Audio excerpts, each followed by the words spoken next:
Welcome to another episode of Yesterday's Capers. I'm Abdullah Moallim, and every week I'll be bringing you the very best shows from the past that the world has to offer. This week, we're looking back at some of the more underrated black sitcoms as we put Rock up against the Hughleys, and we take a special look at the brilliant, marvelous Jeffersons. George Jefferson, where have you been all my life?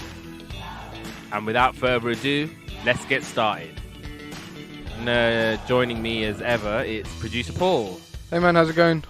Yeah, good thanks. We've got another week. I think next week's the last Black History Month. So Yeah, this week's been cracking week. Yeah, I really loved all three shows. I think it's going to be difficult picking between Rock and the Hughleys. Yeah, because they're quite similar, but then different in the sense of like where they kind of stand. Yeah, I mean, I've been calling them the Hughleys all week. The Hughleys, yeah. Yeah, I think that's the British, isn't it? Because you say Hughes, don't we? We don't say Hughes. No, Hughes. Like Hughes, Mark Hughes. But there was like Hughleys. So yeah, that'll be good. Just a quick note on Caroline Flack. I mean, found out just before like recording, and man, that is just so devastating because obviously if you're not from the UK, fair enough, but she was like a big television personality, and just hearing about her like passing away, it's so sad. It just goes to show, like, you don't know what anybody's dealing with. Someone could appear fine and great on the surface, but they're dealing with some real demons. Yeah, and I think it was one of those where she could have got the help, and I don't think she got it. Yeah, very, very sad. Because I remember like her on X Factor and Extra Factor when I used to watch those shows. Like she was great in those shows. Yeah, like, really, really good. So, and obviously I don't watch Love Island. I have no interest in Love Island. It doesn't do a damn thing for me, and it never ever will. But yeah, I don't know. Maybe that show will come to an end, which won't be the most devastating thing in the world. I wouldn't be that sad about the show, to be fair. No. Right, let's go on to our regularly scheduled podcasting. And we're going to start with The Jeffersons. So that's going back to January 1975. And some of the things happening in the world. Bangladeshi parliament disposes of Premier Sheikh Mujibur Rahman, who was actually the founding father of Bangladesh. Erno Rubik applies for a patent for his magic cube invention, later to be known as Rubik's Cube. Woo! Can you solve it? No, I can't. And I can. It bothers me. No, you can't. Nobody can solve Rubik's Cube. That's the whole point of Rubik's Cube. Convicted Watergate conspirators John W. Dean III, Jeb Stuart Magruder, and Herbert W. Kalmbach were released from prison after serving sentences ranging from 4 months to 7 months. Rollerball was in the cinemas, and Miss Grace by the Times was number 1. So now we're going to American sitcom The Jeffersons. It ran for 11 seasons with a total of 253 episodes. It was one of the longest running sitcoms and the second longest running American series with a primarily African American cast, which was surpassed by 2012 Tyler Perry's House of Pain by 1 episode. And obviously it was one of the first to prominently feature a married interracial couple. The story is all about George and Louise Jefferson, who are a prosperous African American couple who have been able to move from Queens to Manhattan owing the success of George's dry cleaning business. And it was actually launched as the second spin-off of the All in the Family, which the Jeffersons had been neighbors of Archie and Edith Bunker, who I think were the main characters of All in the Family. And I think it was like a traditional sitcom in the sense that they had, the gags and the laughs, but they did deal with a lot of issues like alcoholism, racism, suicide, gun control, transgender, the KKK, adult literacy. Obviously, the epithets of nigger and honky were used occasionally, particularly during like the early seasons. And it was kind of sad the way it did end because it kind of got, I think CBS abruptly cancelled it without allowing for it to have a proper finale. And the cast were not informed until after the episode Red Robins. And Sherman Helmsley, who plays George Jefferson, said that he learned that the show was cancelled by reading it in a newspaper. Wow, that's incredible. So that's pretty crappy, isn't it? Why was it cancelled? Do you know? No idea. And so the actress who played Louise, she heard the cancellation through her cousin, who read it in the tabloids, and publicly stated that she found it to be disrespectful without having a proper finale. And per an article in the Los Angeles Times in May 1985, the series was cancelled by announcement at the CBS network upfront presentation the day before.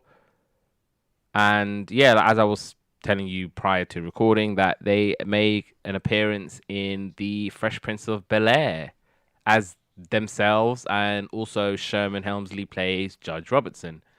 And I was obviously telling you the scene where Will and Lisa, they're not sure if they want to get married or not, so they decide to go counseling, and they meet the Jeffersons, who are Playing themselves. playing themselves, or the Jeffersons. And there's a bit where George Jefferson has to say, I think, was it like 3 nice things about his wife? And so she's like, well, go on then, George. Say something nice about me. And he's like, okay then, Wheezy. Your mother's dead. Your mother's gone. Your mother ain't coming back. it's just So brutal. It's just the way he said it. Even like the whole, like his mannerisms, even in the show, and even when he's like Judge Robertson, and he's running up against Philip Banks to become judge, and so he comes to the family and he's like introducing himself to the family. He goes up to Hillary, and he thinks it's Vivian. He's like, Vivian, you get younger as the years go by. And Hillary's like, I'm Hillary. And then Philip is like, Vivian is over there. And he just takes one look and he's like, you've aged. And then he walks past Jeff and he's like, Benson, I didn't know you work here. Just being, he's like playing George Jefferson, and it's just, he's just brilliant. Like, I love him. I love him almost as much as I love Steve Urkel. And yeah, so it was, like I said, it was kind of set up in the 1975 family of All in the Family. So they had an episode title called The Jeffersons Move Up. And so they're moving on up, as the theme song alludes to, moving on up to the bigger side of town. And basically the reason why he managed to afford that was his car was rear-ended by a bus, and then he files a civil action and wins $3,200, which was enough to open his first store in Queens, and then it becomes a chain, and then it grows to a big old business that he owns. And then along the way, they meet Tom and Helen Willis, with who are an interracial couple with 2 children of their own. And the common gag of the show was George slamming the door in Bentley's face mid-conversation. And because Bentley also had a bad back, he would always get George to walk on his back. And as I was talking about the theme song, which was co-written by Janet Dubois and Jeff Barry. Janet Dubois was in Good Times. She was the She played the friend, and played the friend of the wife. I can't remember names right now. I'm getting as bad as you now with names. I was going to say, please don't ask me what her name was. And she actually does sing the song with a gospel choir. And Sammy Davis Jr. recorded a cover version of the song in 1978. Some awards that they won. So they received 14 Emmy Award nominations during its time in the air. Marla Gibbs was nominated for Best Supporting Actress in a Comedy Series each year from 1981 to 1985. Sherman Hemsley was nominated for Best Actor in 1984. Larry M. Harris won the Emmy for Outstanding Videotape Editing for a Series in 1983. Isabel Sanford, that's it, Isabel, who plays Louise, was nominated for 7 consecutive Best Actress Emmys from 1979 until 1985. And her victory in 1981 made her the first African-American actress to win an Emmy for Best Actress in a Comedy Series and the second to win any Emmy award. And yeah, just quickly run through the characters before I pass on to you. So obviously, yeah, Sherman Hemsley plays George Jefferson. Isabel Sanford plays Wheezy or Louise Jefferson. Lionel Jefferson, who was the son, was played by Mike Evans and also Damon Evans. Roxy Roker plays Helen Willis. And one really cool fact about her is that she is the mother of Lenny Kravitz. Really? Yeah. Oh, I had no idea. Well, was the mother. She sadly isn't here anymore. And Thomas is played by Franklin Cover. Mother Jefferson was played by Zara Cully until her death in 1978. Jenny, who's the daughter of Tom and Helen, is played by Berlinda Talbot. Harry Bentley is played by Paul Benedict, and Florence Johnson is played by Marla Gibbs. Straight out the gate, I love this show. This is elite sitcom. Absolutely outstanding. And what, 1975? That means what, 45 years ago? And it still, the jokes hold up. I was laughing throughout watching this, pretty much, like non-stop laughter. Like this was top notch for me. Top notch.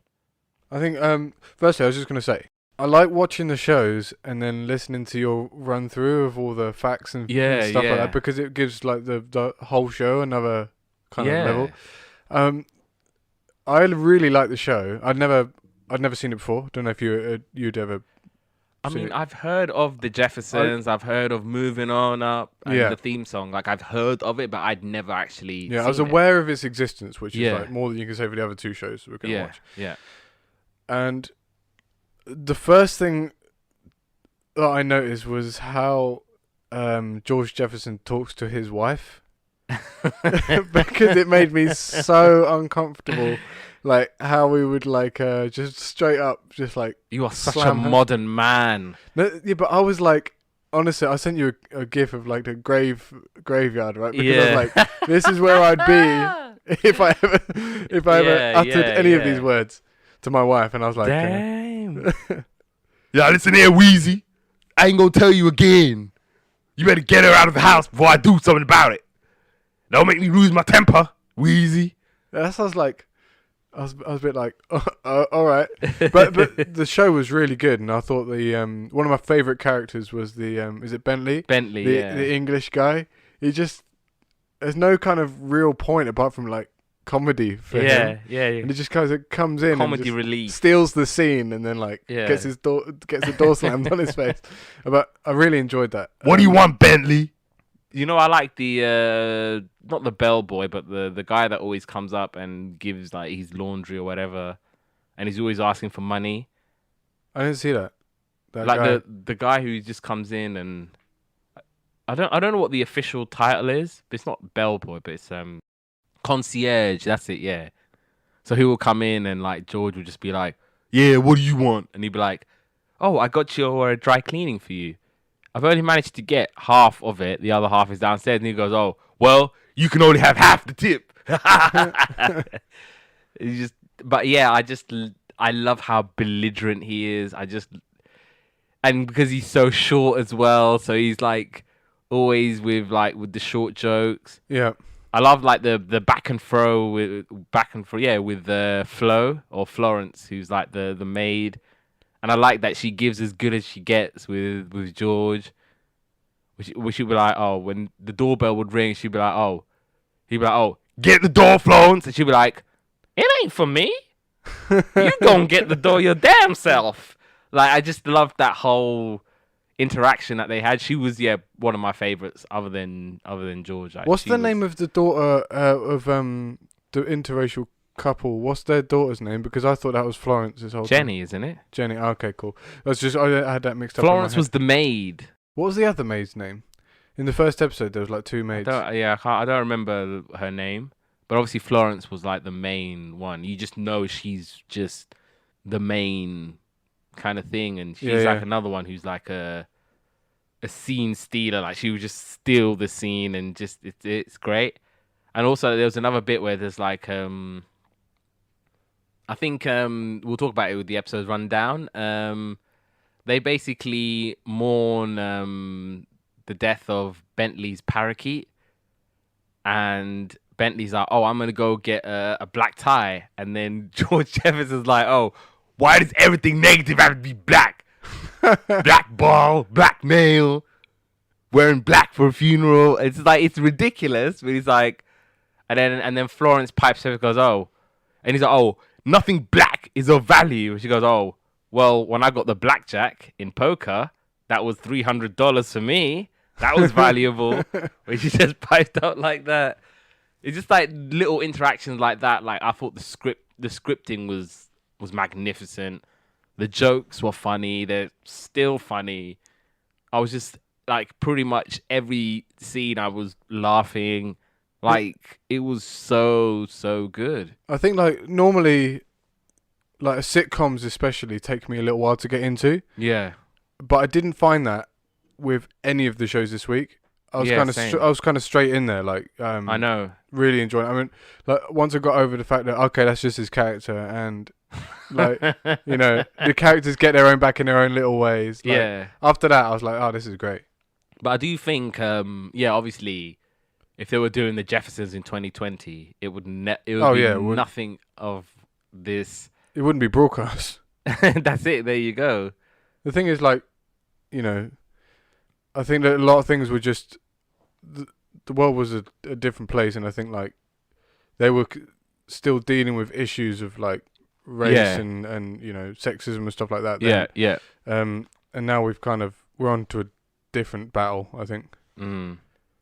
We're on a more higher moral course, because, as you were saying, no one in their right mind would speak to their wife like that. Yeah, because they'd get killed. And I mean, Leia, let's go into episodes, because, like I said, I watched a ton. So, let me go first then, because as always, you had like 11 seasons to watch, so. Oh yeah, so I watched the pilot. Obviously, you got to watch the pilot, right? Yep. And one thing I noticed in this one and the Hughleys, because this one, it was the only one that they're kind of like upper class, yeah, kind of thing. So there's like a conflict between like the class, like from someone that's come from a lower class family and then gone up to upper class or middle class or whatever you want to say. Then there seems to be this like conflict of like, are you losing touch with your roots, kind of thing? Yeah, you know. Yeah, and I found that really interesting, because like you got the George Jefferson, he wanted to be rich, and he's like, he likes the status and he likes all the material things, and that he's able to do things and things like that, and he becomes kind of a snob. Whereas his wife kind of goes the other way, and she's like trying to stay in touch with her roots. She's friends with the maid, and she won't hire the maid because then that means she's above her. And I thought that was really interesting little kind of play there. And so the whole episode was kind of about that. Yeah. The kind of class internal conflict, and and it kind of resolves itself where like she ends up kind of resolving her issues and she gets the maid and things like that, and it's kind of an intro to all the characters anyway. But I think it kind of balances out because they end up getting like a belligerent, sassy maid who gives as good as she gets. So yeah, precisely. So I think she ends up living with them as well. Oh, does she? I didn't get to that bit in the story. I think because I was hopping and skipping everywhere. And then my other note was like, my shock in the first episode was just how he spoke to her. Yeah. Which later on just becomes part of the show, you know. Then I went on to series 2, episode 5, which was about George and Weezy have their anniversary, and then at the door comes his mother. Yeah. And she's always really nice to her son, but she's horrible to the wife. Yeah. Right? Yeah. So I think she first thing, she gives her a gift and then tells her off for trying to open it whilst George isn't in the room. Yeah. As soon as George comes in the room, she's like, "Why haven't you opened the present yet?" And when she does open it, it's cufflinks for him anyway. And then she grabs the newspaper and she's like, "Oh, I'm just doing this newspaper, doing the crossword because all the mistakes have been made or whatever." And then she goes, "Oh yeah, George did that earlier." And she goes, "Oh, but I suppose you could spell it like this." And and is it? I've just written Valentine's Day. Maybe it was Valentine's or the anniversary. Anyway, so they get bicycles, and Bentley has been storing them in his house, and he kind of comes in with the bicycles. Yeah. And it turns out that the whole reason he wants to do to go on bike rides is because he noticed that this businessman that he wants to kind of do business with, rides through the park on his own, and then it comes, they return from the bike ride, and he's smashed up his bike, and it turns out that he's ridden into a mounted policeman, and the bike's a mess, and he's like, and he's annoyed because he can't even say that the policeman was being racist to him because the policeman was black. Yeah. I didn't like the end of the. So I think he. Oh, okay, yeah. So he kind of leaves. He gets in a big mood, with his wife because they have a bit of an argument, and he leaves. And then after a little while, she's kind of like, she brings all her friends, and she's kind of like, "Oh, I'm really sad because we've never had an argument like this." Yeah. And then he comes back and he's sorry, just like any other guy would be after an argument, I think, after they swallowed their pride. Then I went on to series 3, episode 10, which was a story about all George wanted to do is have a nap, right? And his wife said, "No, I've got my friends coming around. You can't nap on the sofa." So she's kind of getting annoyed because he won't go into the bedroom to nap. He just said, "No, this is my day. This is the day I'll do nothing. This is my Sunday." I think I've watched this. Yeah, it was great. Jenny's Discovery, I think it's called. Oh, really? Yeah. I didn't write the episode name. I just wrote, because I think it's when she's talking about because when she thinks he's feet. in a bus crash. Yeah. So if it turns out that Bentley's got tickets to see the football game. Yeah. But he can't go because he's got some other commitment or something. Yeah. He's got. I've got really good seats. They're on the last row, so when the football goes up in the air, you don't have to look up. Which I thought was quite funny. Yeah. And then so they go to the football game, but they have to take the bus because the trains are on strike or something like that. Yeah. And what's the white guy's name? Is it Tom? I can't remember. Anyway, the white guy. White guy. Well, he's literally the only white guy in it, right? Yeah, it's Tom. I was right. Cool. So Tom says like trying to convince George to go with him. So because he's been basically sent out by his wife, and all the guys have basically been sent out by the women. Yeah. Because they want to pick out China for the wedding and do whatever the girls wanted to do. Yeah. So he's kind of convincing George to go, "Come on, we'll get the bus. Come on, don't worry, I'll let you ride up front." Okay. I you know what? I completely missed that joke. Oh, that joke like really got me. I must have missed that joke. Because I did watch this episode. I think it was because I was watching the movie Hidden Figures.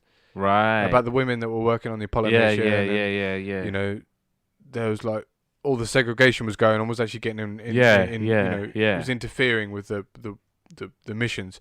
And I think they do a scene where there's like on the bus is like blacks at the back and whites at the front and stuff. And then so that joke of just like, come on, we'll let you ride out the front, just to like, I thought it was quite funny. Then they go on the wedding, and then Bentley comes in and goes, "Ben, I'm listening to my shortwave radio, and I've heard on the police scanners that there's been a bus crash, and like some people have died, and this and that and the other." Yeah. And in the meanwhile, what's the son's name? Jefferson's sons. Lionel's wife to be is having cold feet, and she's kind of like, "Oh, I don't know if I want to marry him, I don't know if I love him," and this and that and the other. And then when she hears about the bus crash, she's like, "Oh my God, I love him." And then it turns out that they missed the bus because I think George wanted to go to the toilet or something. Yeah, he wanted to go to the toilet, and then anyway, they ended up in a bar just drinking for the afternoon. And then the women were like, "Oh, it's really good. I'm so glad you didn't die." And then, but in the meanwhile, they've been putting the world to right, like whilst they've been drinking, and they kind of come home, and the women are just kind of slamming back down again. Yeah. Anyways, 3 really, really good episodes. Really, the script was fantastic. The story was really cool. Some some cool twists, and every character had their bit to give to the show, and I thought that was really, really good. Definitely. I mean, like I said, I did watch the pilot too. Obviously called A Friend in Need, and obviously Wheezy is a bit apprehensive about wanting to hire a maid because she doesn't want to feel like superior over someone. And then obviously George is like, "Well, Wheezy, we can afford it now. Let's go get us a maid and all this stuff." Like, "Oh, the house is dirty. We need a maid."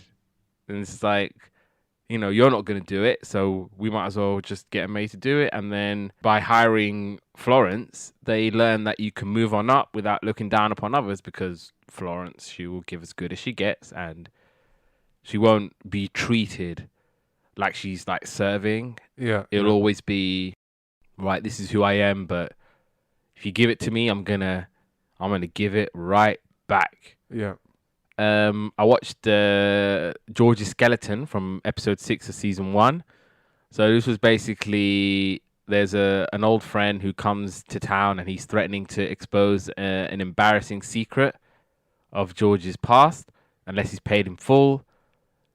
I can't seem to remember what the big secret was. I think I can't remember what the big secret was, but then he basically tells his wife and his child what the big secret was anyway. So they didn't have to like worry about what it was or that kind of thing. And the friend's like, "Oh, you're stupid. Why would you do that?" He's like, "Oh, so you can't blackmail me, and you can't, extort me for money and try and take like money from my business." And then episode 8 I watched was Mother Jefferson's boyfriend. And basically she has a boyfriend. George doesn't like him. And she's like, "Oh, well, her new boyfriend has proposed, and they plan to move to Florida."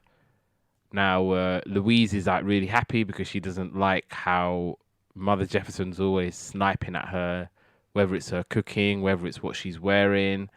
And she's all for this marriage. She goes, "Oh, it's really, really good. Let them go away." And he's like, "Oh, I don't know, Wheezy. I don't trust him. Does he have a job?" And he's like, "Well, he's retired." "See, I knew there's something wrong with Wheezy. He ain't got no money. He ain't gonna look after my mom." And he's like, "Oh, I ain't gonna let you marry him, mama." And all that stuff. And it turns out that she really doesn't want to get married, and neither does he. And so by the time he's all for it, Mother Jefferson's like, "Oh, I don't really want to marry him." And he's also like that as well. He's like, "Oh, I don't really want to marry her." And then by the time she tells him, he's all like, "Oh, really? You don't want to marry me? Are you sure about that?" And he obviously inside he's like, "Yes, get in there. I'm not getting married." But he's all like, "Oh, well, I'm really sorry you feel this way, and is there anything that I can do to change your mind?" And all this stuff, like really milking it. And she's like, "Well, no, like I don't want to marry ya." You know what I mean? On your bike. Yeah. And then I watched the season 2 finale, which was The Wedding. So basically, George wants to renew his vows with Louise because he saw that Harry Belafonte did it. So he wants to be like Harry Belafonte, but she has a price. She wants to be equal partner in the dry cleaning business. And obviously he's like, no. And she's like, oh, are we not partners? And he's like, are we partners? But we not partners. And he's like, there's no way in hell I'm going to sign half of my business to you, Wheezy.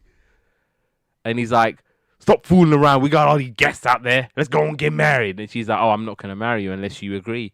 And so it's just like digging her heels. And she's like, oh, well, if you don't want to be equal partners with me, if you don't think that this marriage is a partnership, not you just over me or whatever. And he's all, and I love how he's like, oh, there's lots of things good you can do, Wheezy. You can cook my dinner when I get home, and, you know, being like the typical man. He's like, oh, you cook, you clean, that's what you do. I'm going out getting the bacon and all that stuff. Yeah, like, oh, I'm getting the bacon, you're going to cook it. That's how it should be and all that. Giving it all that. And she's like, oh, well. She's not even in a wedding dress. She's like wearing like her normal casual clothes or whatever. I love Mother Jefferson's like, oh, that's a lovely dress. And it's like, oh, it's my home dress. And then in the end, he's like, fine. And he's like, I'll put the prices down and I'll make you equal partners or whatever. He's like, 5%, 10%. Come on now, Weezy, stop playing. 20%. Weezy, come on now. And he's like, and then in the end, he's like, fine. We'll make you equal partners. And then they renew their wedding vows. Do you know who Harry Belafonte is? I was going to say, there's two things. So first of all, I was going to say, should I know who that is? And second of all, I was going to say, and when you didn't say anything. The answer is no. Okay, when you didn't say anything, I was like, oh, thank God I got away with that one. I'm amazed you knew who Lenny Kravitz was. Do you know why I know Lenny Kravitz? Quick anecdote. So there was a cameraman I used to work with. And he told me a story. So basically he looks a lot like Lenny Kravitz, and I'll show you a picture in a minute. And he was in a hotel. Right? That Lenny Kravitz was staying in, and all the hotel staff were being super nice to him. Like, oh, sir, come here, do this, do that. And he was like loving it, and he couldn't work it out why the staff couldn't do enough for him. And then I think he bumped into him like in the lift or whatever, and he clicked. He was like, oh, these guys think I'm you, sort of thing. And this guy, he looks a lot like Lenny Kravitz. Well, to his own admission, so. I don't see it. It's the hair and the glasses, basically. I don't see it. Well, anyway, they saw it. But you got to be more rugged if you're going to look like Lenny Kravitz. So you only know Lenny Kravitz because of that anecdote. Yeah. You actually don't know his music and. So I know now that I've learned from that he was a musician, and. God, you actually didn't know who Lenny Kravitz was. Yeah, I mean that was back in 2012. Wow.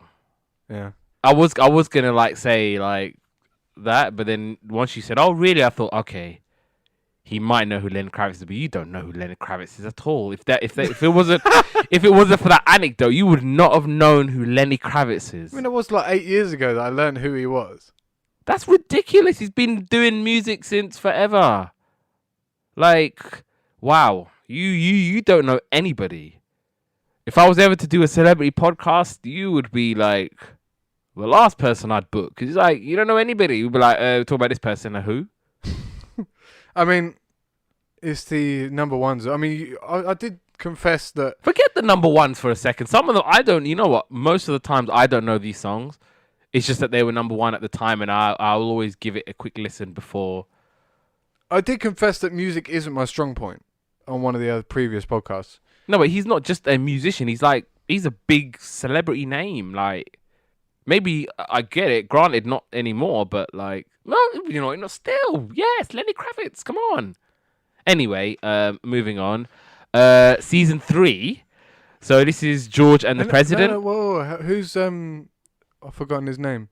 Oh, great. Well, no, the guy that you said before. Harry Belafonte. Yeah, who's that? He's an actor.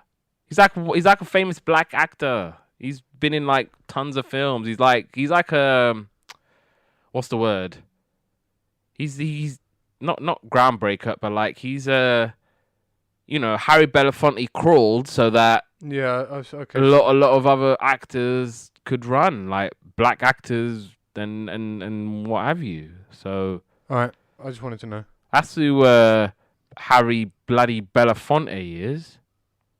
Anyway, yeah, season 3, episode 1, George and the President. And basically there's a competitor and he's come up with a really, really cool advertising campaign. And so George decides to come up with one of his own.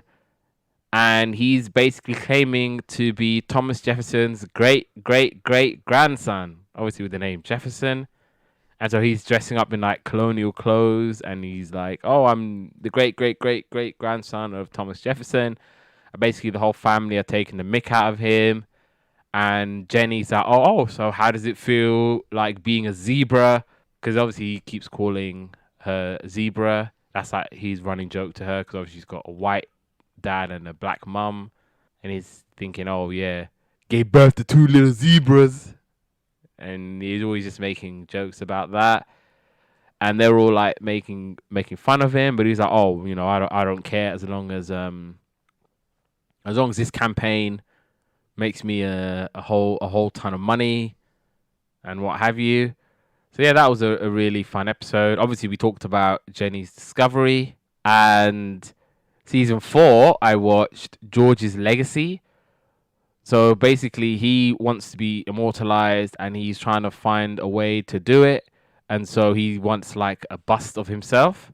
And so basically, he decides to pay like a whole bunch of money to have a bust made. And it's just basically him in like toga outfits. When he's like, everyone's going and the whole family are just literally laughing at the whole thing.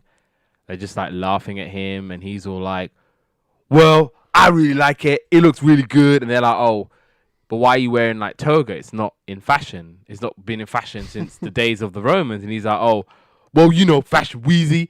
It comes and it goes. Who knows? Toga may be in fashion again. And he's all like, well, I like it. And they're all just like making fun of him. And he takes it to the shop where he goes, oh, I'm going to take it somewhere where it's going to be appreciated.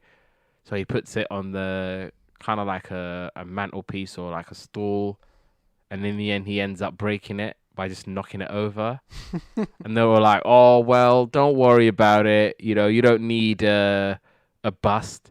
Everyone's going to know your legacy. You've got a successful business in New York and so on and so forth. And then episode 19 was Florence's Union.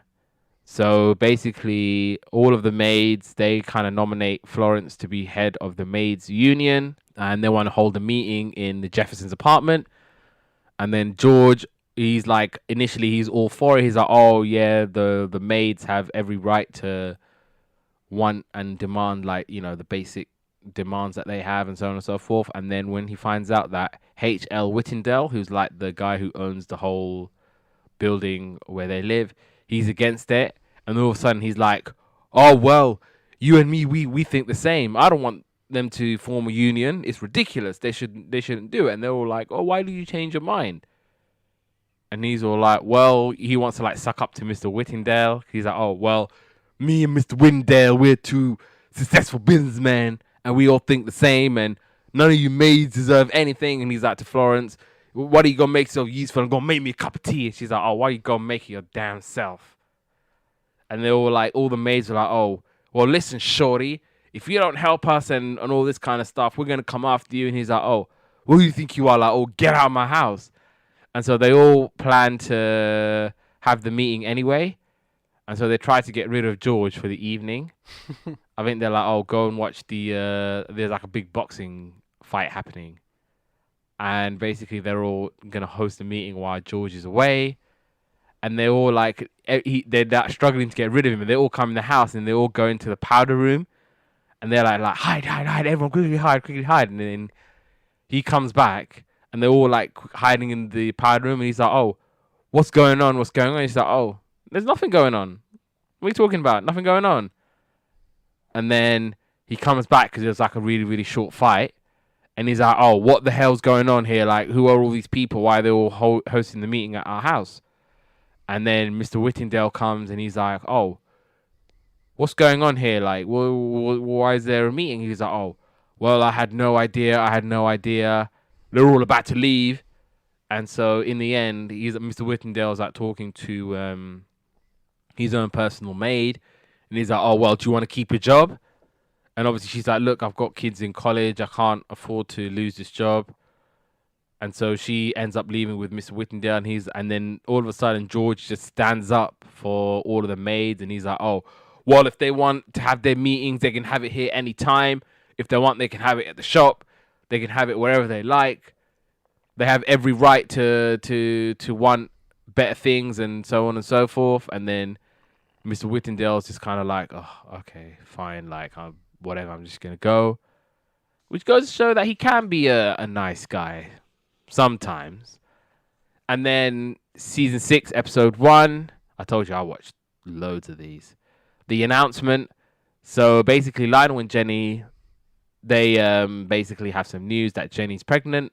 Oh yeah, this was just before the funeral of Bentley's parakeet, and so they were all like, "Oh well, I'm gonna," and obviously like George was just taking the mick out of Bentley and the whole funeral, and then George's like, "Oh, have you never been to an animal cemetery? You might meet some of your relatives there." And they're like, "Who? Zebras?" And he's like, and then Louise is like, "Oh, well, you might meet some of yours, George." And he goes, "Oh yeah, ooh, Wheezy." He's like, "Jackasses."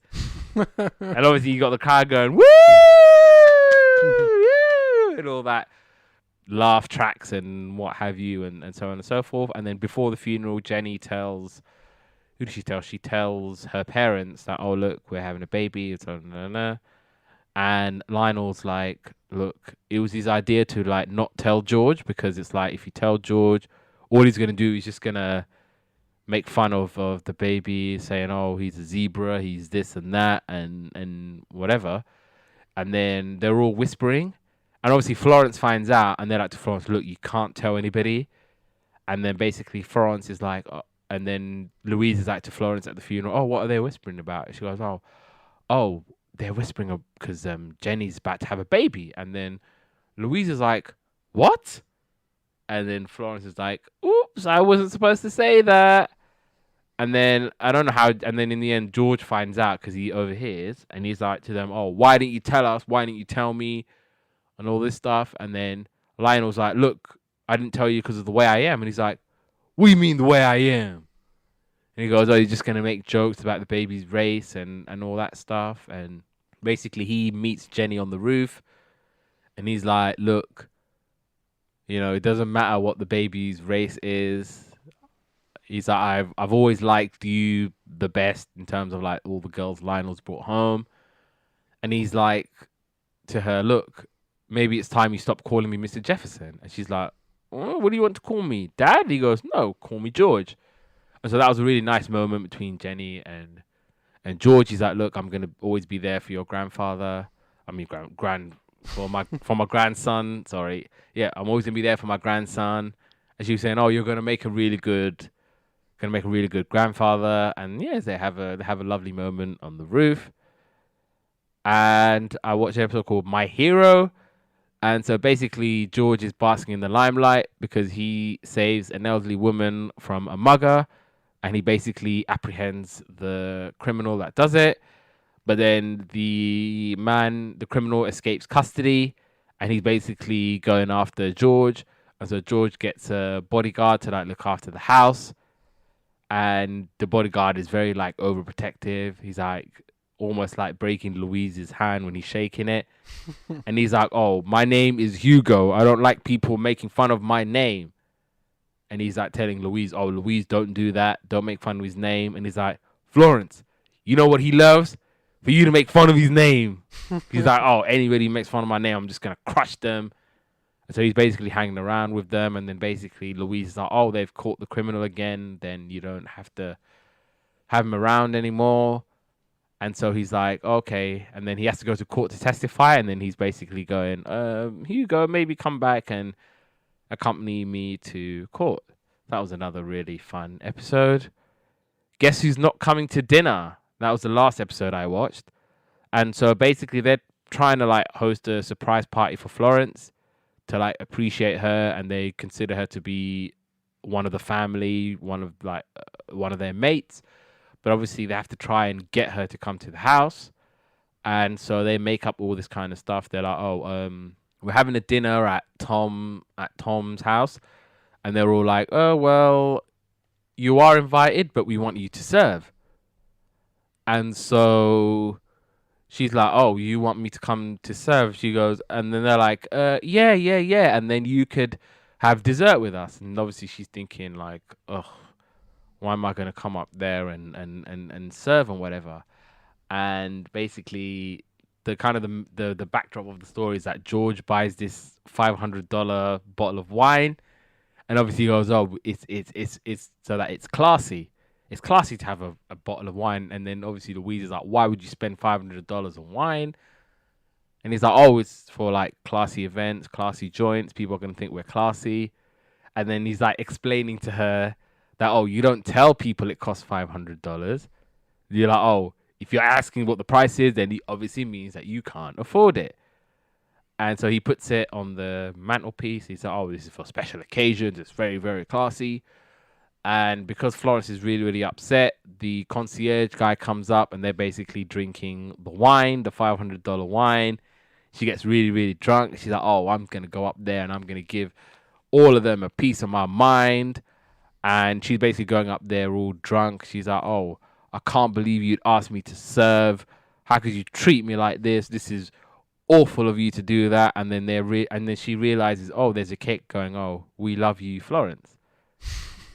She's like, oh, I feel so stupid. I'm so sorry. Yeah, you guys love me, so on and so forth. And they're all like, oh, where did you get the wine? He's like, and she's like, oh, well, I drank all the wine from downstairs. And then George is like, what? That's a $500 wine, fool. And she goes, oh, well, it didn't taste like $500 wine. It tasted like $10 wine. He's basically trying to strangle her. He's like, I'm going to get you and all this other stuff. And they're all basically trying to stop him from getting to Florence, what have you. And I think that was a pretty good last episode to watch, actually. Come to think of it, it was like a nice story. Nice kind of way to end. And it kind of shows, the love-hate relationship with George and Florence, the maid. And she basically drinks his wine. He's like, oh, it wasn't even that good anyway. And he's just like, oh, how could you do that to me? And yeah, I mean, that's the Jeffersons. And you basically finished it off like everybody else finished it off, because it just got cancelled mid-season anyway. Yeah, pretty much. Wow, I mean, I think we've spoken about this program forever, haven't we? Nearly an hour on just one show. It's just that's how you know how good it is. That's how you know it's so awesome. Obviously, yeah, being British, we'd never really get these kind of shows, but yeah, The Jeffersons was outstanding, absolutely outstanding. I loved it so much. George Jefferson, he's an icon to this day. Like, he is just the absolute best. Like, I think he's like top 3 sitcom characters of all time for me. Like, he's just everything about him. I preferred Bentley, but I see what you mean. How could you prefer Bentley? He's like a sideman in the piece. But he's just so funny, man. He just comes in and just so awkward and so oblivious to everything. Good evening, Mr. and Mrs. J. It's so wonderful to be here. Yeah, with his weird accent of his. But no, yeah, it was The Jeffersons was bloody brilliant. It was outstanding. Loved it. Right, let's finally move on now to the head-to-head. Let's start with Rock. And we're going back to August 1991 again, because I'm sure we've done some shows of that came out in that month and year. So Tim Berners-Lee releases files describing the idea for the World Wide Web. www debuts as a publicly available service on the internet. Conservative members of the Communist Party of the Soviet Union attempt to depose Mikhail Gorbachev in a coup d'etat. The Warsaw radio mast, the tallest construction ever built at the time, collapses. Doc Hollywood was in the cinema, and because Bryan Adams was still number 1 in August 1991, I decided to go to the song that was, I think, number 2. And that was Now That We Found Love by Heavy D and the Boys. That was in the charts in August 1991. So we go on to Rock now, and this was a American comedy drama series that aired from 1991 to 1994. It stars Charles S. Dutton as a Baltimore garbage collector, Rock Emerson, and Ella Joyce plays his wife Eleanor, and she was a nurse. And yeah, basically it's a traditional television sitcom chronicling the ups and downs of a man from Baltimore who's basically a tightwad, and he brings home perks from his roots, so like things that are thrown away by residents. His wife is a registered nurse. He's got a womanizing younger brother called Joey, a ne'er-do-well musician who recently returned to the neighborhood, and his father, Andrew, played by Carl Gordon, who's a retired Pullman porter. And the 4 principal cast members, they were all actually accomplished stage actors and became acquainted with each other while appearing in various August Wilson plays on Broadway. And after a successful live episode was broadcast in February 1992, the producers and the Fox network agreed to air each episode of the second season as a live performance. So yeah, virtually every episode from season 2 will begin with a prologue in which each one of the cast members directly address the home viewers for a few minutes. And a current events item for the past week or even that very day will be mentioned to prove that viewers were indeed watching a live performance, and current events from the previous week were frequently incorporated into the dialogue. I think EastEnders does that sometimes, where they'll just throw in things that happened during the day, whether it's, I don't know, for example, they, like the World Cup, for example, if England played, like they would try and put it straight away into the episode. I think they must, because they pre-record a lot of this stuff. I'm just talking about EastEnders, right? So they pre-record. Yeah. Of course, it's pre-recorded, but I think what they must do is record some scenes to be up to date. Like, say, like something happens. Yeah. Then they record just one scene with these 2 people. Yeah. And then shove it in the show. Yeah, that's what that's what they would do. And obviously, one example of this was the 1992 presidential election. So one of the episodes dealt with that, and it aired the Sunday before the election, and they're awaiting the results. The director interrupts the program to mention that the results are unknown, causing dismay among the characters. Some good stats. It was Rock was the first primetime American scripted series since the late 1950s to broadcast each episode of an entire season live, a feat which hasn't been repeated until the entire 3rd season of Undateable was broadcast live in 2015. A Fox executive reportedly said that Rock didn't feel live to audiences because those actors were so good and they never made a mistake. And after the live format received only a limited ratings boost, the show returned to its original pre-taped format for season. And obviously, as the series went on, it adopted more dramatic tones, with several installments including social commentaries on gang activities, violence among youths, the consequences of drug use on childbirth, and the plight of African Americans in the United States. And there was this whole thing about the powerful drug dealer called Andre, whose efforts throughout the community were met with counter movements from Rock and others. And then there was like a episode where there was like a showdown at Rock's home, and basically he grabs hold of Andre, warning him that actions won't go unchallenged. And then obviously you had like, I think Heavy D was in the show. Also Tone Loc, who was the bear in Sea Bear and Jamal, I believe. And as storyline progressed, victories were back and forth between the 2 sides. And Andre taking one of Joey's young friends under his influence, which basically taunted Rock. And so even like with this show, like the numbers were pretty much, they didn't get much viewers. I mean, it did do well in African American households naturally, but in terms of like Nielsen ratings, it didn't really break out of the middle of the pack. It was always kind of mid to low. and it gained recognition in the form of award nominations, including an Emmy nomination for its camera work, Charles Sutton receiving a NAACP Image Award for Outstanding Actor in a Comedy Series.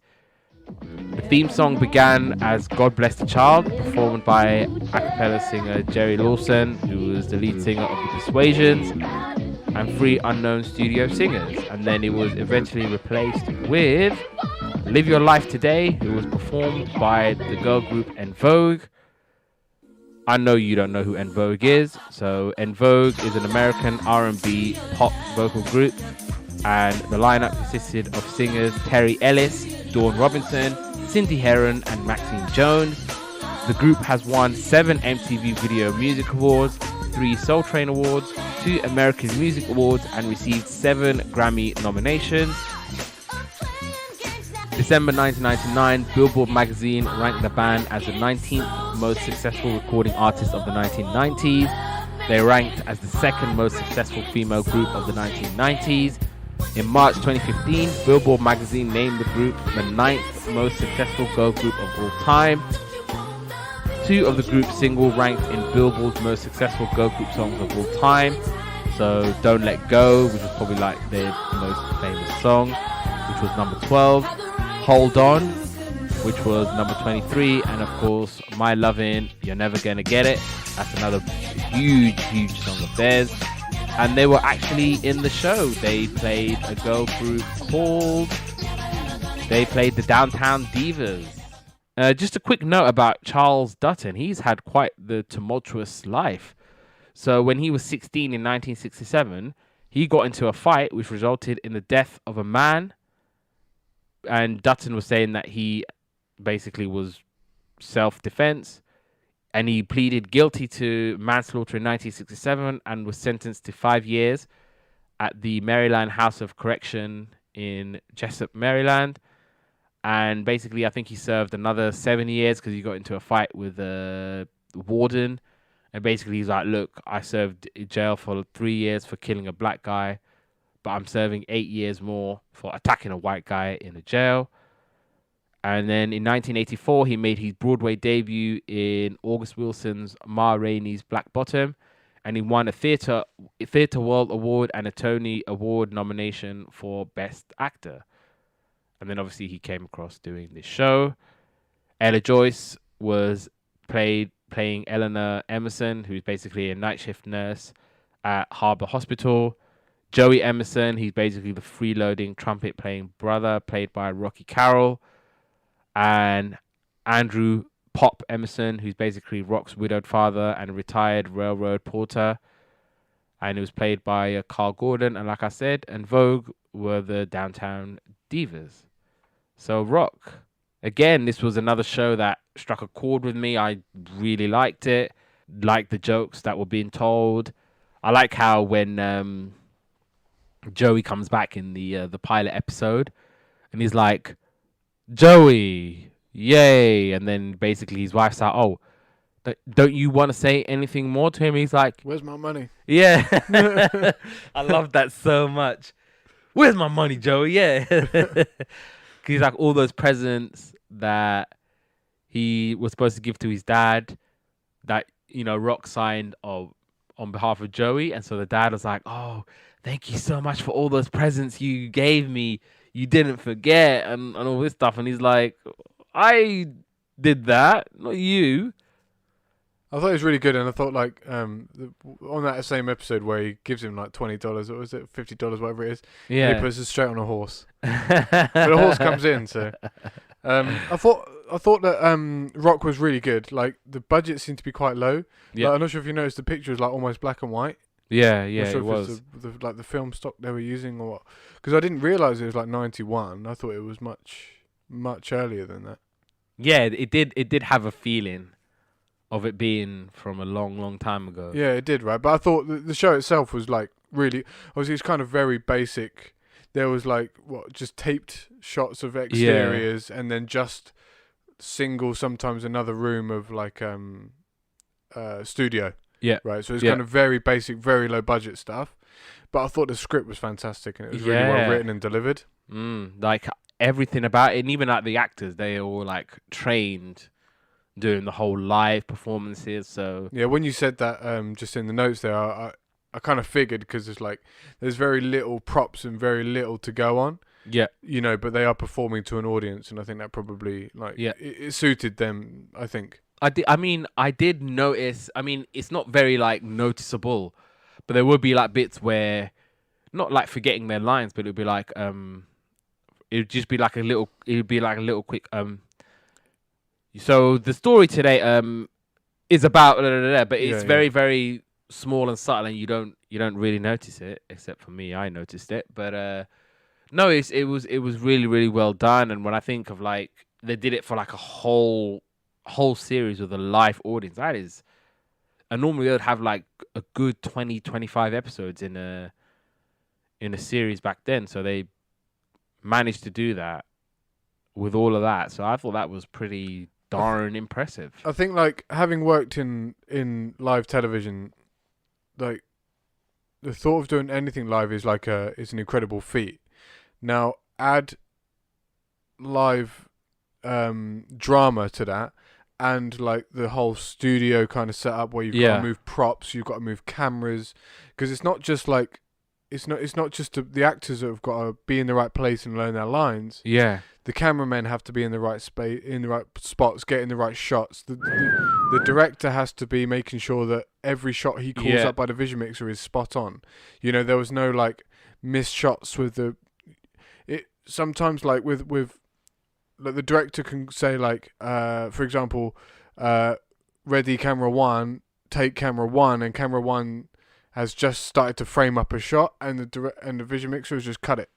You know, there was no mistakes like that, and just the whole thought of the whole live production going as smoothly as it did, you know, with maybe a missed line here and there, but like that's barely noticeable. I didn't notice it. No. Like I said, you unless you're like going out of your way to notice it. Maybe once I read that it was live, I was like, oh, let me try and spot the mistake. Yeah. I think like the bump shots you see kind of like, you know, when they change scene and they kind of take a wide shot of all the cameras and stuff like that, and the people moving the furniture out of the way.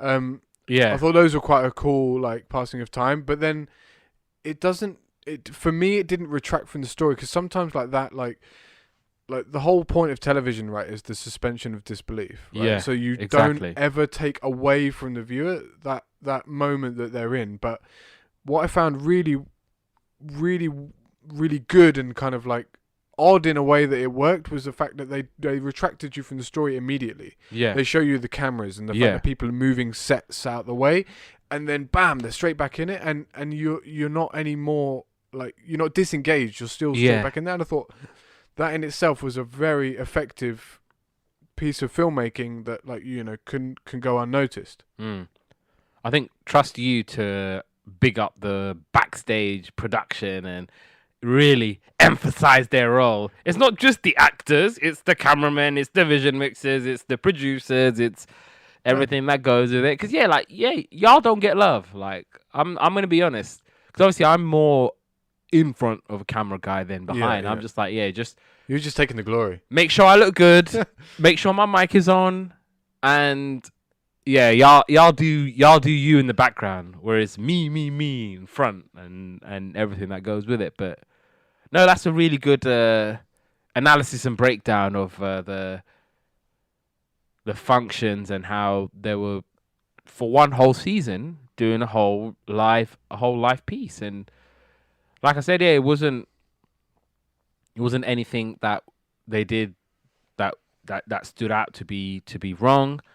And obviously, it's a great experience and it's a great tool to have, being able to work a live audience and do everything live. And because like normally when I've done things live, I've always found the thing that I always find the most daunting is if I stop, if I run out, if I don't know what I'm saying next. As long as I'm going and I'm flowing and it's normal, then it's fine.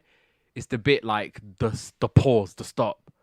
Because obviously here, like, we're recording this, I can do what I like. I can pause, I can sit down and say nothing. I can swear, I can mess up.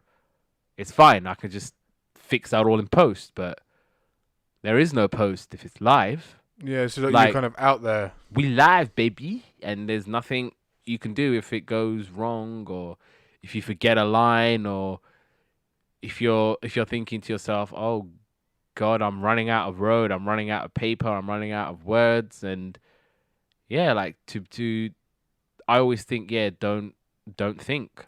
Maybe we should try broadcasting live one day, just like the 100th episode or something like that. We should try doing it live I don't mind. and seeing like seeing how hard it is. I mean, I've never. This is the first time I've ever done something like this. Never mind doing it live. Yeah, I mean, the first episode felt like it was live.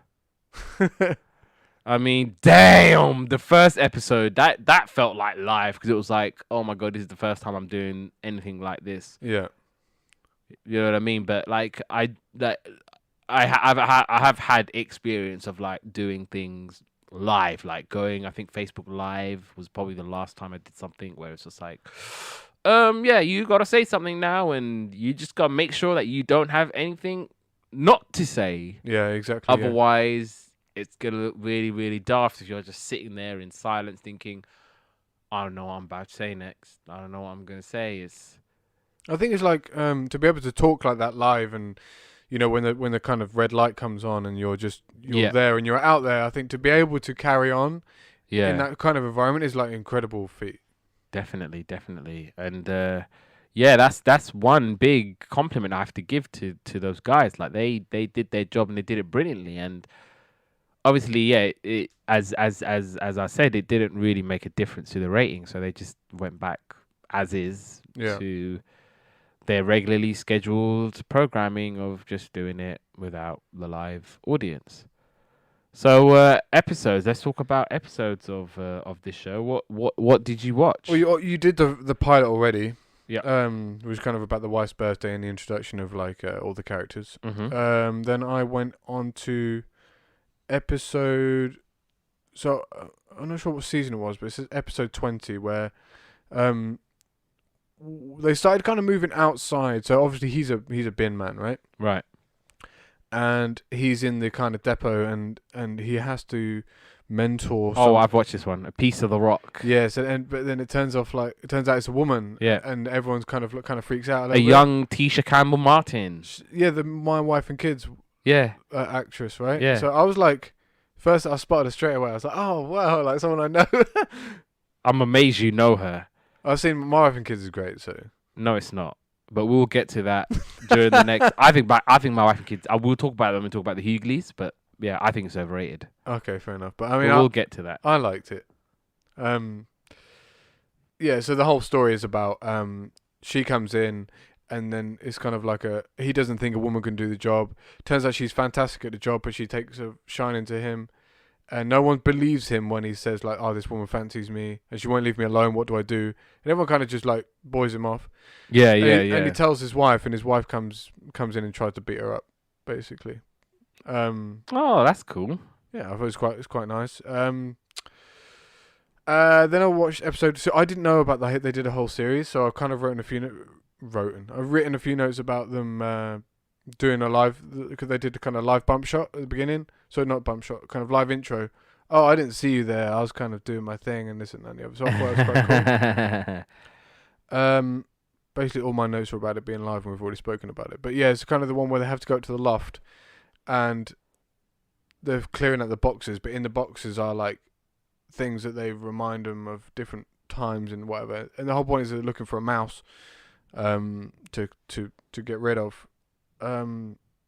Yeah, that's all I wrote on that episode, because most of my notes were about it being live, and we kind of done it. But all in all, honestly, I thought this show was really good. The not the camera, but kind of the film, whatever they're using, the film stock, the tape, whatever it was, looked kind of black and white and low budget. The whole thing was a bit low budget. I think it was a very low budget show. But it looked, I'm sorry, it didn't look great, but it was great. Like the characters were great, the script was great, and I really enjoyed the show as a whole. Yeah, and I think maybe because people thinking, oh, we're gonna give all the budget to like Family Matters and Fresh Prince. I think they're the other kind of big black sitcoms that were around back then, and it looked like maybe they had all the money for budgets and what have you. But yeah, again, I watched a ton of episodes. I think I watched 6 episodes of Rock. I watched the pilot as we kind of talked about that. I then watched the episode called For He's Not a Jolly Good Fellow. So basically there's a guy at work called Leon, and he's like a veteran garbage collector, and he's basically being forced to retire.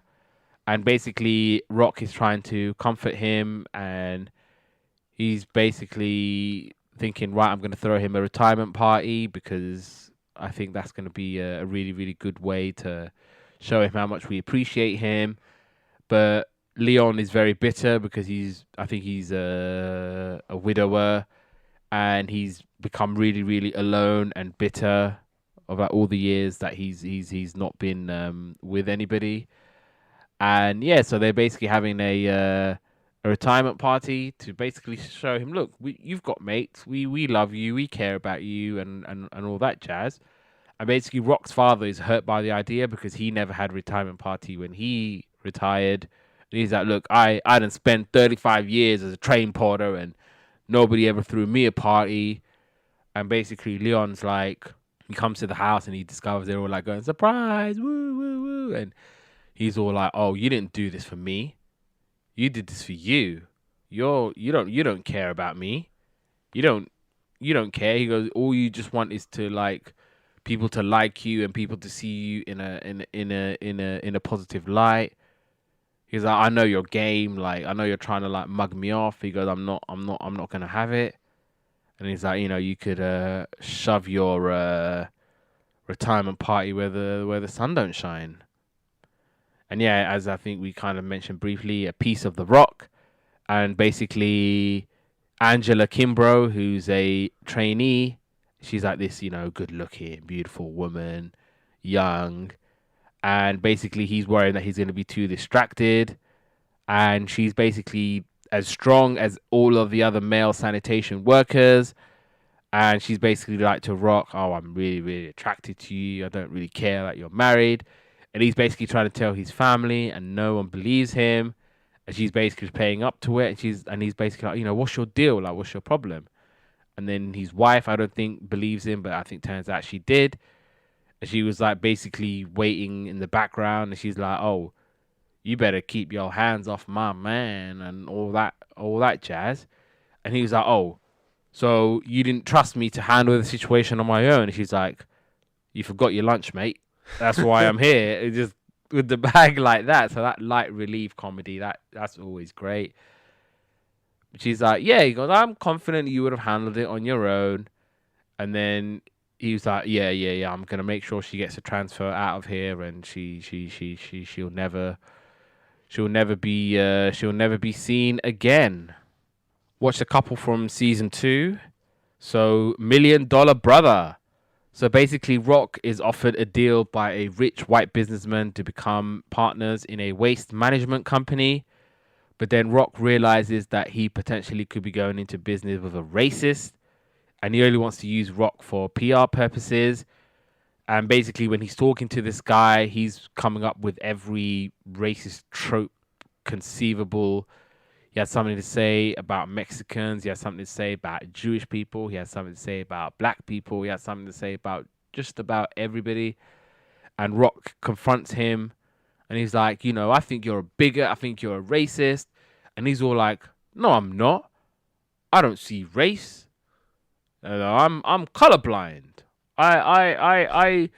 He's like, oh, I've got a Mexican guy who's doing my garden for me, and a Jewish guy that counts all my money, and all this, every trope that you can think of. And he's like, well, color is in vogue, and and he's talking to the wife, and he goes, oh, well, diversity, that's the fashion, that's the vogue, and all this stuff. And he's like, oh, you're definitely gonna get promoted because positive discrimination and all of that stuff. And then he realizes, look, I'm no way I'm going to get into business with this guy. You're just a racist. You're using me for PR purposes. You don't really care about diversity. Because obviously he's like, oh, let me hire my own people. And then the guy was like, that won't be necessary because I'm just going to do it all for you. So yeah, that's what he's like, yep, no deal, mate, no deal. And then I watched one called The Parent Thing. So basically, Rock is giving boxing lessons to his friend's son, but it turns out that the friend, he's really, really hard toward his son. He's one of those like really pushy parents that basically wants to live vicariously through the child. And so basically, he doesn't want to be a boxer, but doesn't really have the courage to tell his dad. He wants to be a ventriloquist. And so he's basically like, well, you're going to have to tell your dad. And he's basically telling his dad, look, I don't want to be a boxer. There's too much pressure. That's your dream. That's not my dream. You have to, you have to allow me to try and find my own dream, try and find my own path. And this is not the path for me. And in the last episode I watched was Joey in Love. And so basically Joey he's fancies one of the singers of a local music group, the local music group happening to be in vogue. And they basically, he's like to one of the singers, look, you need to quit the group. And because obviously I think they get offered a 6-month European tour. And obviously that's a big break for a local band. And Joey's like, oh, but for the first time, I'm actually in love with this woman and I don't want her to go. And so he's basically making her choose between her career or her man. And basically Rock is trying to tell him, look, that if you truly love her, then let her go. Yeah. Let her go and let her live her dreams. And basically, if you're meant to be together, when she comes back, you'll be together. And basically, Joey's like to Kim, look, don't disappoint your friends. Don't quit the group. Go on this European tour. Become the biggest and best band that you can be. And have some amazing, amazing singles. And yeah, you guys are gonna be awesome. And yeah, that was the last episode I watched of Rock. So that was that was a really, really good show. I really liked it. Liked En Vogue in it too. They were good in the group. I mean, they were good in the show. Yeah, so this was like really, really, really good stuff. Move on. Yep. Hughleys.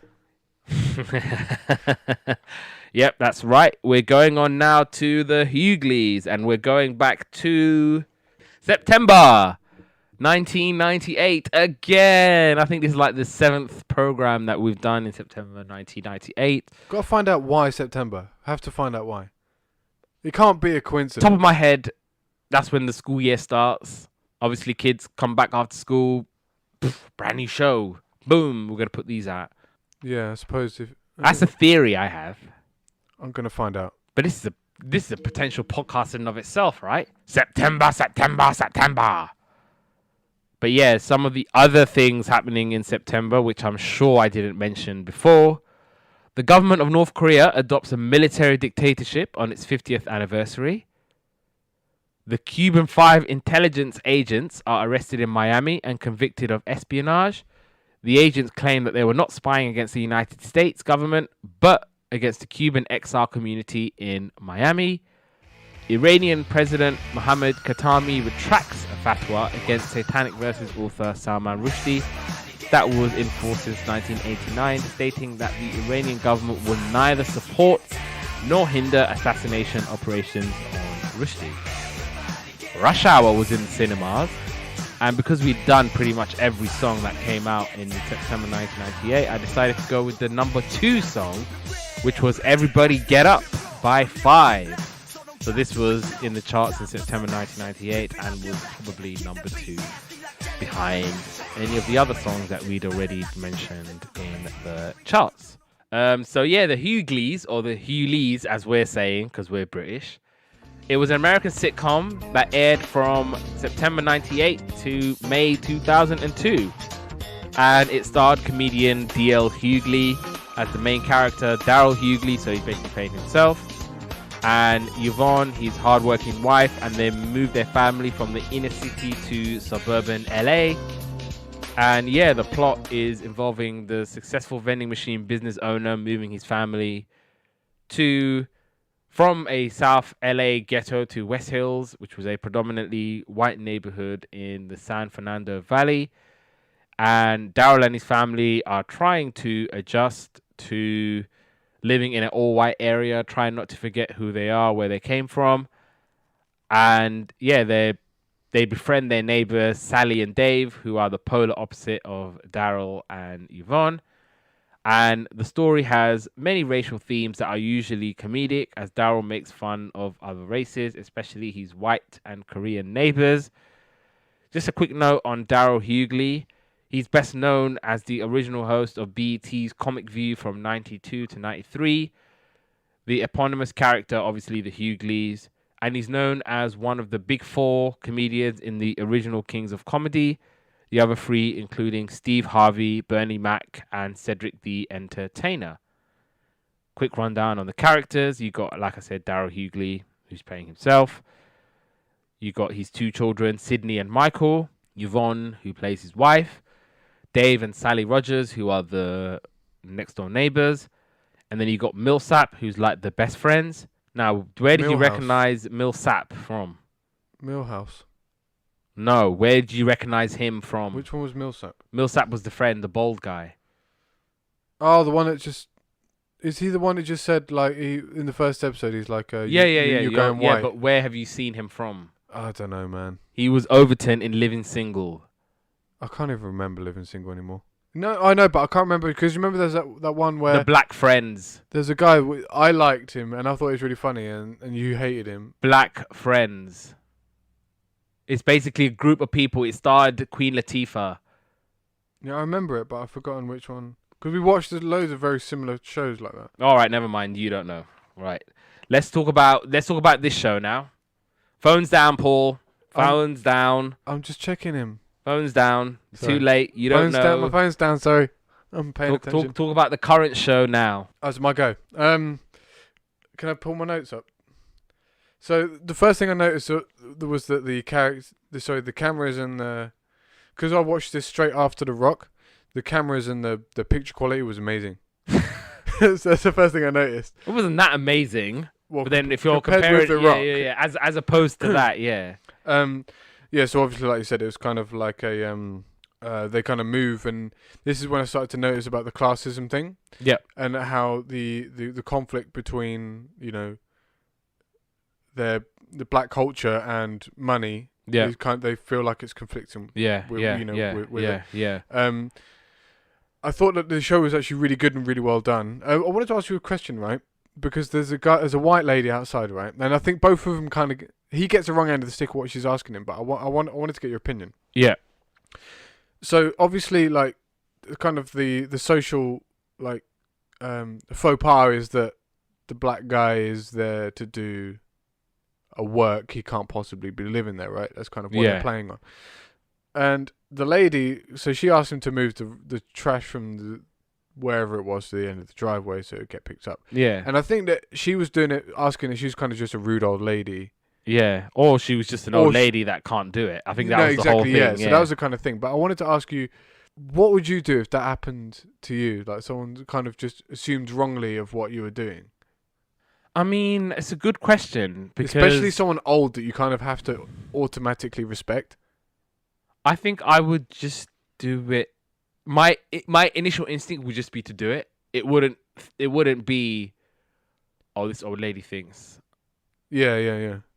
That's my job. I have to serve her. I wouldn't think of that. I would just think, oh, it's an old lady. She needs help. Help her. Yeah. But if there was a tone in her voice that suggested otherwise, then I would maybe stop and think, right, okay, what's your deal here? But my initial reaction would just be, yeah, whatever, help her. Yeah, it's because it's quite a tricky thing, right? Like, I mean, just... It's tricky in the sense that if she's just basically asking you, yeah, and then you just go ahead and do it. But if it's a case where there's a tone to her voice, there's an expectation of her voice coming from her voice, then I would think, hang on a second. Is this a favor or is this someone asking me to do something that I don't have to do, kind of thing? Yeah. And I've got another question because I'm going to kind of sort of swoop into the episodes, right? because there's kind of a lot of issues in the first episode that I wanted to kind of talk about with you, because this has come from a perspective that I don't really kind of know or or would have thought of necessarily before. So imagine in the future, hopefully you have children, right? And you have a daughter, right? Right. I'm talking in a hypothetical, obviously, situation at the moment. You don't actually have a daughter right now. And you go buy her a toy. And you know where I'm going, right? Yeah. And she picks up a white doll. What do you do? Like, is it like? I would do what he does: sneak in a room in the middle of the night and take the white doll. Get her a black doll with a big afro and braids and what have you. Yeah, I thought it was just like it's kind of like a.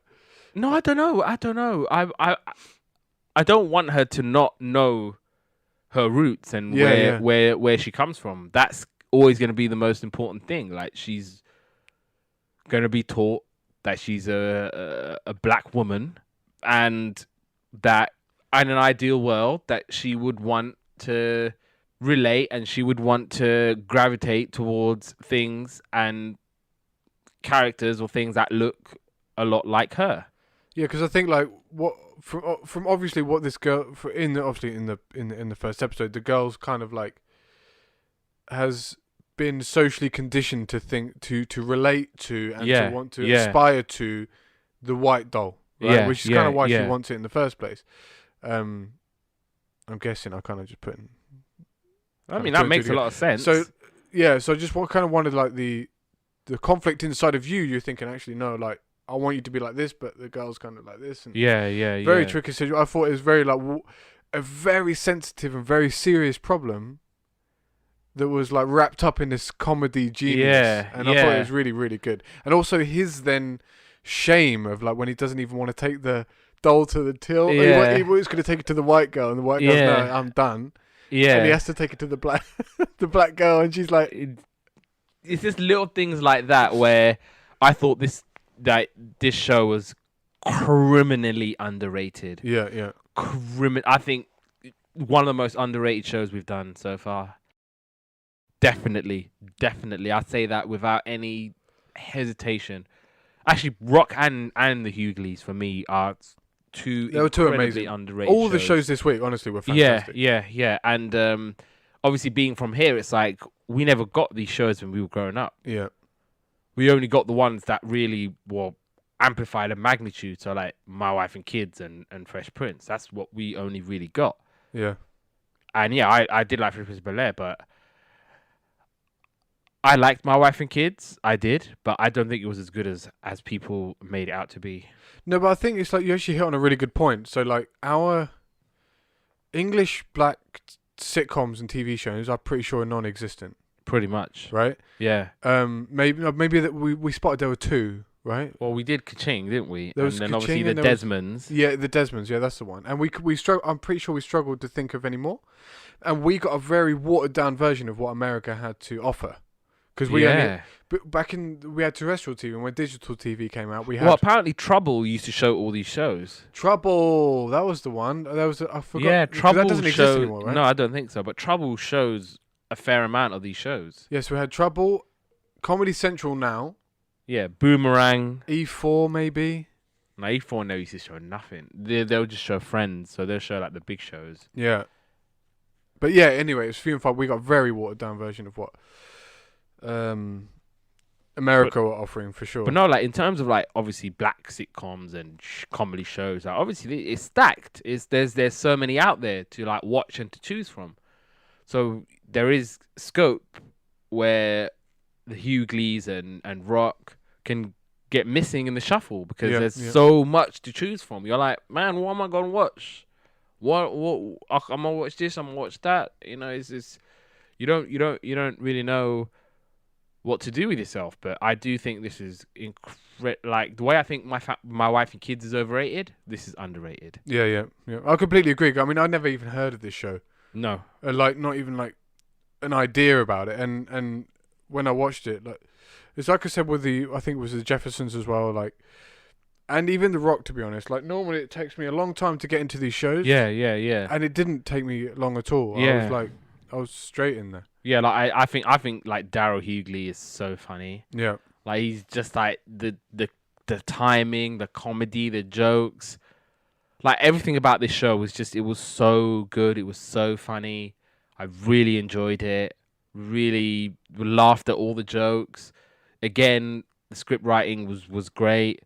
And Chris Rock was an executive producer on it. Yeah, I did spot that. So yeah, I mean, he pretty much knows what he's doing when it comes to the big screen and TV shows and movies and so on and so forth. But like honestly, like this was so good.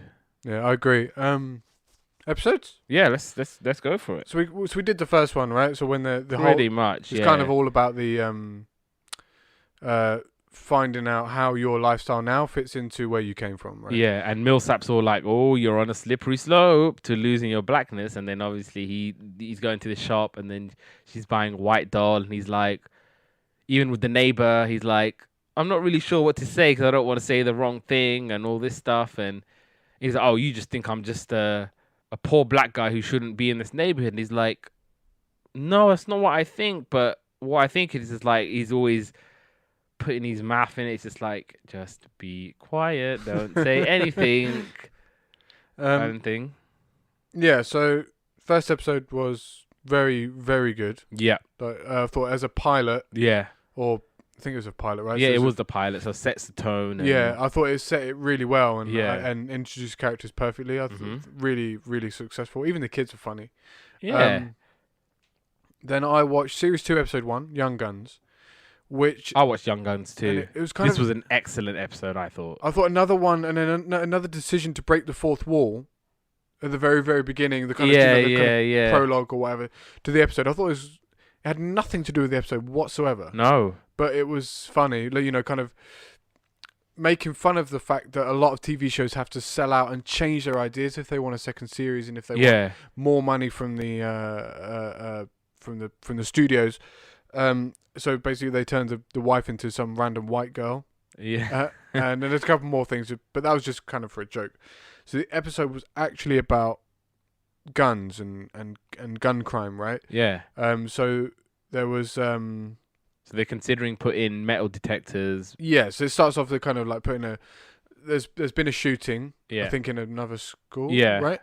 Or kids have been caught bringing guns. Oh yeah, there's a gun found in a locker, right? Yeah. So and they were going to put metal detectors to try and like obviously stop this from happening. And there's kind of like but we don't want to treat them like criminals. And there's other people like, but we don't want them to have guns. And some people like it's okay to have guns. It's our American right to have guns. And this and the other. And then turns out that Daryl says, "I've still got my gun from when we were." It is Daryl, right? Yeah. Kind of went on that. It is. Yeah. And then his wife's like, "I thought you got rid of it. You're in trouble now," kind of thing. And anyway, so they're on their way home from having kind of this argument, and there's like the police have blocked off the road, and there's loads of police around. And he said, "Oh, there's been a shooting at this house, and it happens to be their house." Yeah. So they rush home, and and they're saying like what happened, and they think that the shots come through into the house, but actually the kids found his gun, because he goes and said, "Right, I'm gonna get my gun because if they come back, I'm gonna be ready." And he takes out his gun and he smells it, and he can smell the gunpowder and the residue and and it's gone off. So he calls his kids, is like, "Listen, what the hell were you doing?" And they said, "Yeah, we nearly shot ourselves because we dropped it and the gun went off." And so he kind of says, "Right, that's it. I'm done with guns." Yeah. And that was kind of the resolution of the episode. The next episode I watched was very nice surprise because it was Series 3, Episode 15. I don't know the name of the episode, but knock at the door or whatever, and in walks Billy D. Williams. And I was like, yes! Fantastic, like, probably most famous for playing Lando Calrissian in Star Wars. Right. Also played Harvey Dent in Batman. Oh. I didn't know that before, like a few months ago when I watched the original Batman. Yeah. Anyway, so he turns out to be Daryl's dad that did a runner when he was little. Oh, okay. I think this is called Roots. Yeah. I think it was. Yeah. And then his mum comes and she hasn't seen him since he ran off either, and they kind of have a bit of a to and fro. Yeah. But his dad's come back to pass on some inheritance that I think his dad died and passed on some.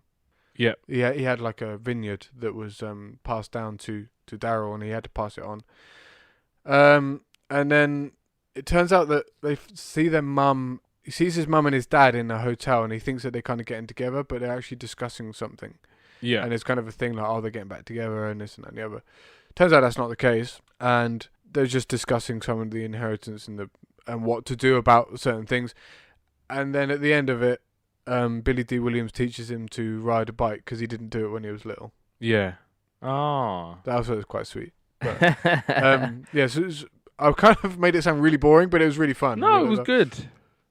I'm sure it was. Anyway, I did look at this episode. I thought, shall I watch it? But I decided to go with others.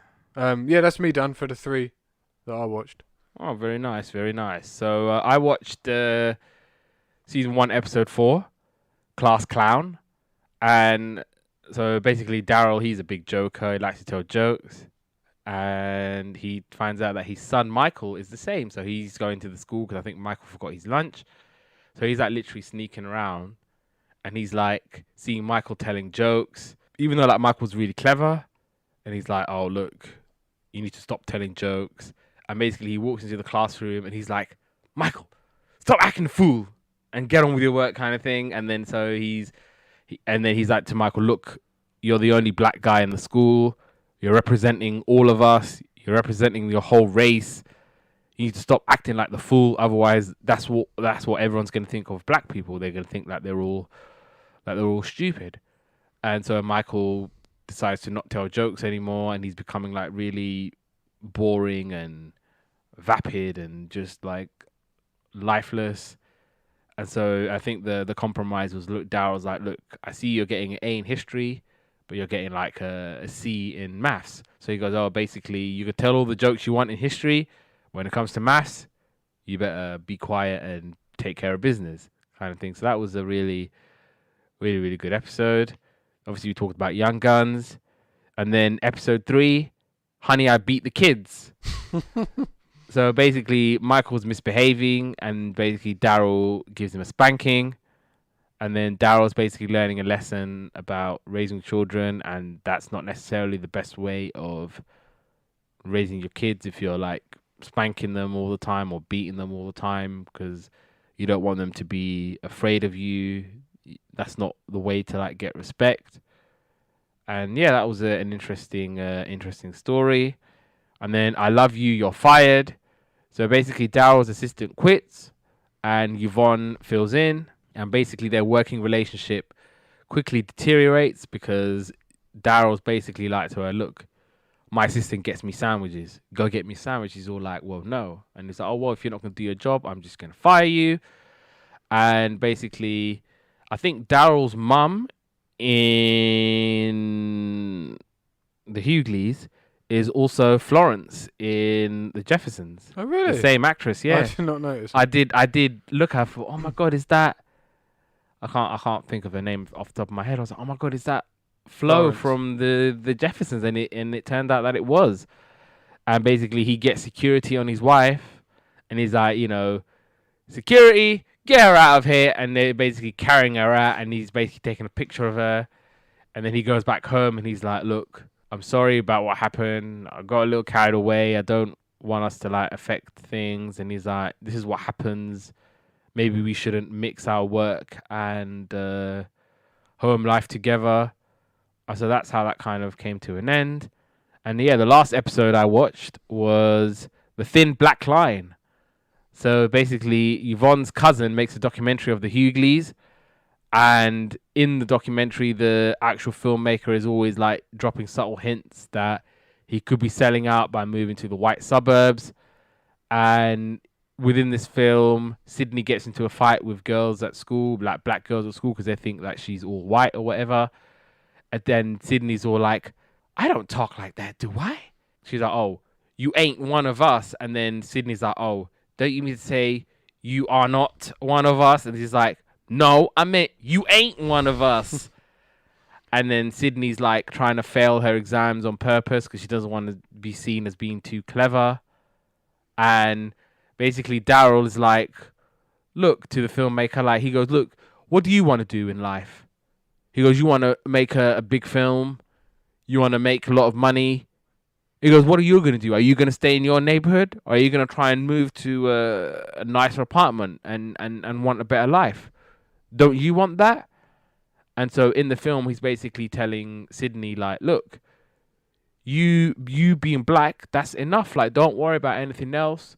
You try and be the most cleverest, best person that you can be. And that's more than enough.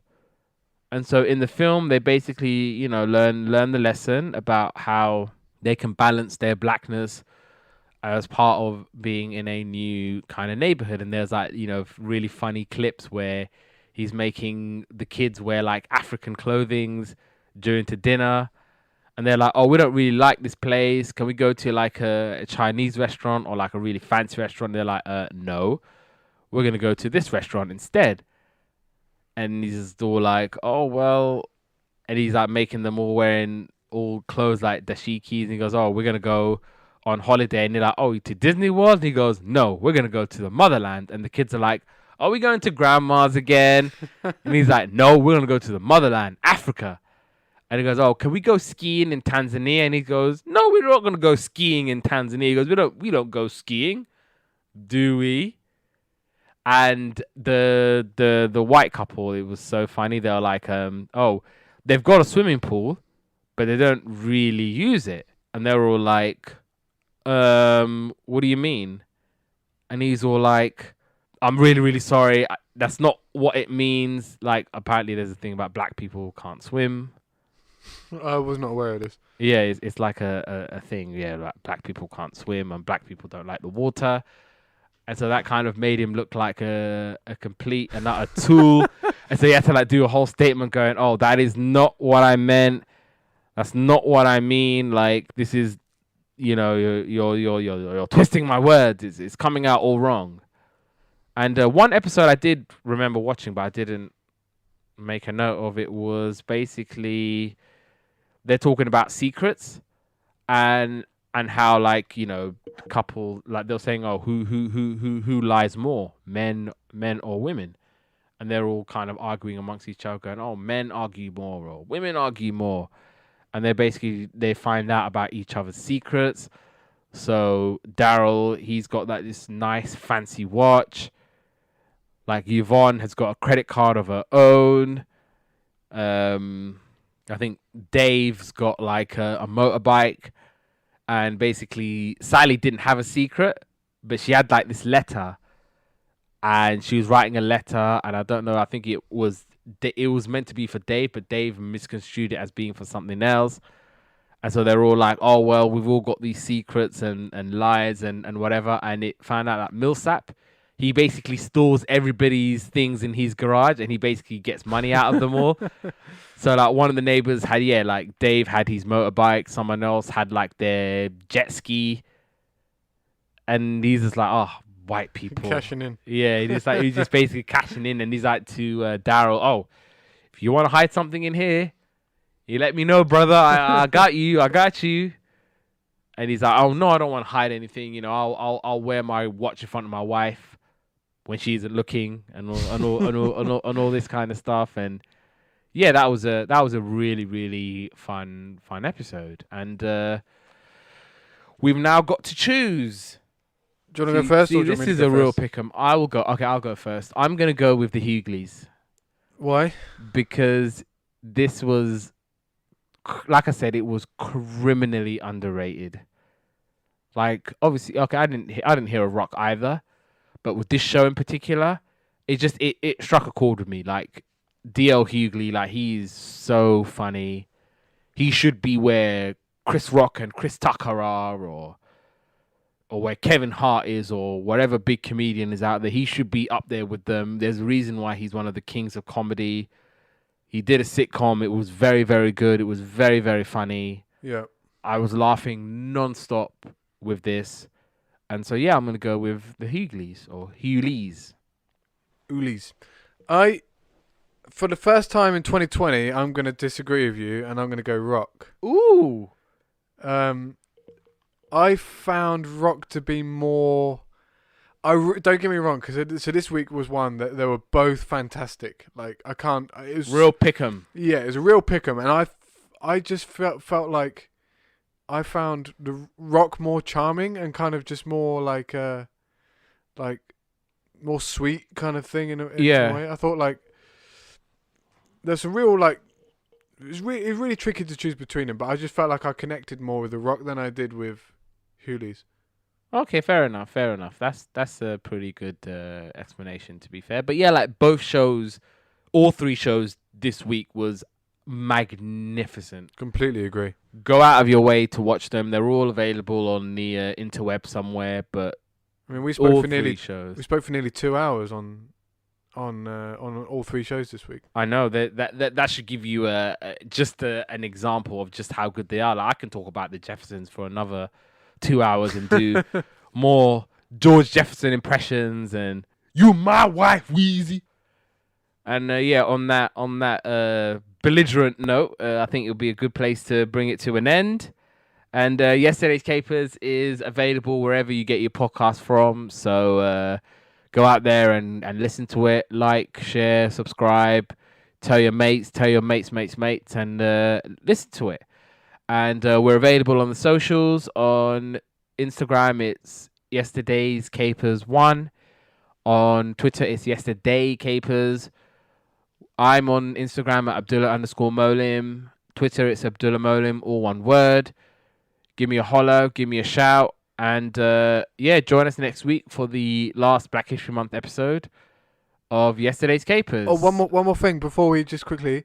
So next week would be after Tyson Fury versus Deontay Wilder, right? The next episode. Yep. Who have you got? Bomb Squad. Really? I believe in him. He's won me over. Totally won me over. Deontay Wilder has won you over. Yes.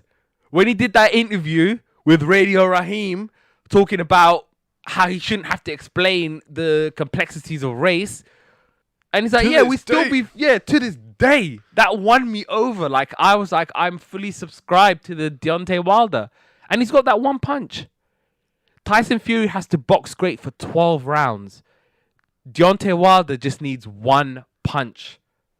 Fair enough. I mean, I'm Tyson Fury, man. Like, I really want him to. I do think Tyson Fury, if he can keep away from his right hand, he'll win. I mean, he beat him last time. He just got robbed. I think he did, but then I think because there was a couple of 10-8 rounds to Wilder, and I think that kind of made a decision. It made the judges make a decision in that respect. Yeah, I don't know. I think it was. I know a couple of like me. I had Fury by like at least a couple of rounds. Yeah. Comfortably for me, won that fight comfortably. But devil's advocate, I can see why the judges maybe thought, right, this guy like KO'd him in 2 different rounds. Like, no, you're not just the 12. One, right? No, he knocked him down in I think round 8 or round 9. He knocked him out again. It wasn't just the last round. Oh. There was other rounds where he like KO'd him, and there was the 2 10-8 rounds. Yeah. So it's like that made gave him a decision. And join us next week for another episode of Yesterday's Capers.